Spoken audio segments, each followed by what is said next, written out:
It is a late afternoon, in the kind of autumn that hasn't decided to be cold yet. The sun is low and generous. It turns everything gold. The fountain, the pigeons, the leaves still clinging to the trees. On a bench near the water, two girls sit the way only best friends can, close enough that their shoulders almost touch, each doing her own thing, completely at ease. Nova, in her baby blue coat and heart-shaped glasses, has a journal open on her lap. She is drawing the fountain. Rose, bright in pink, is bouncing a soccer ball slowly between her feet. 1 tap, 2 tap, 3. She is also, somehow, counting pigeons. 14 of them by her count. She is very pleased with this. The world is soft. The world is familiar. Nothing is wrong. Not yet. Rose leans over, curious about what Nova has been drawing. It is the fountain, sketched in blue ink, with the trees behind it and the little iron fence around its base. But there is something else in the drawing. In the water, where there should be ripples and reflections, Nova has drawn shapes, round shapes, with dark centers. They look unmistakably like eyes. Nova looks at her own sketch and goes very still. She does not remember drawing those. She closes the journal, quickly, quietly, and says nothing. Rose gets up to buy drinks from the cart near the gate. She is gone for 2 minutes, maybe 3.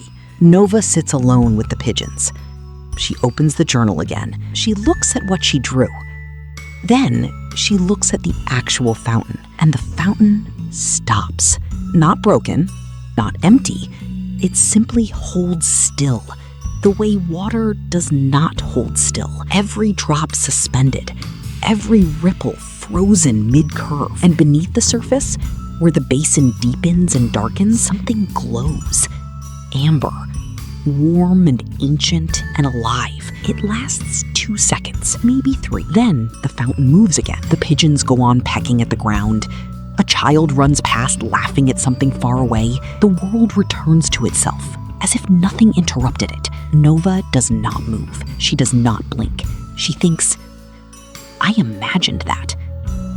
She is not sure she believes it. Rose comes back with 2 drinks, unbothered and cheerful. She got peach instead of strawberry because they were out. She is very sorry. She is not very sorry. The park is perfectly normal. The fountain runs and sparkles. The pigeons do pigeon things. Nova almost tells her. She opens her mouth. She looks at the fountain. The water moves exactly as water should. She closes her mouth. Some things need to be confirmed before they are shared. Some things, if you say them out loud too soon, will disappear. She takes the peach drink. It is quietly delicious.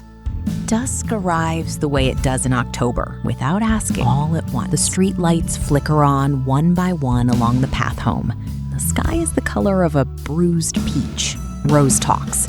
She has a lot to say about corner kicks, specifically about someone who does not understand corner kicks, and Nova is listening. She is also watching a cat on a garden wall.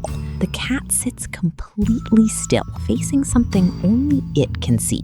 Its tail does not move, and in the gap between 2 houses, just a shadow, just a shape, Nova thinks she sees something move, something that does not walk like a person or an animal. It is gone before she can be sure. She keeps walking, and Rose, well, she's still talking about corner kicks. They reach the fork where their paths split. Rose goes left, Nova goes right. It is the same goodbye they have said 100 times. See you tomorrow. Yeah, see you tomorrow. Rose kicks the ball ahead of her, chasing it into the dusk, and becomes small and then gone. Nova turns toward home and stops. At the end of her street, between 2 lampposts, there is a door, a real door, wooden, old, standing completely on its own with no wall around it, no frame holding it to anything, no building it belongs to. The handle is shaped like a leaf, and from the crack beneath it, pooling gently onto the pavement like something warm and patient, amber light. Nova stands very still. She does not go closer. She does not run. She watches it for a long moment, the way you watch something you are not yet ready to name. Then she goes home. quickly, not looking back, except that she does look back twice. At night, Nova is in her room. Everything its correct shade of blue, everything in its place. She sits at her desk with the journal open to the fountain drawing. She looks at the eyes she drew without meaning to. She picks up her pen, and from memory, careful, deliberate, she draws the door, the old wood grain, the iron hinges, the leaf-shaped handle. She draws the amber light coming from beneath it. She does not know what it means, but she writes one sentence beneath the drawing in small, careful letters. It was still there when I looked back the second time. She closes the journal. She turns off the light. In the morning, she decides she will show Rose, or maybe she will check if the door is still there first.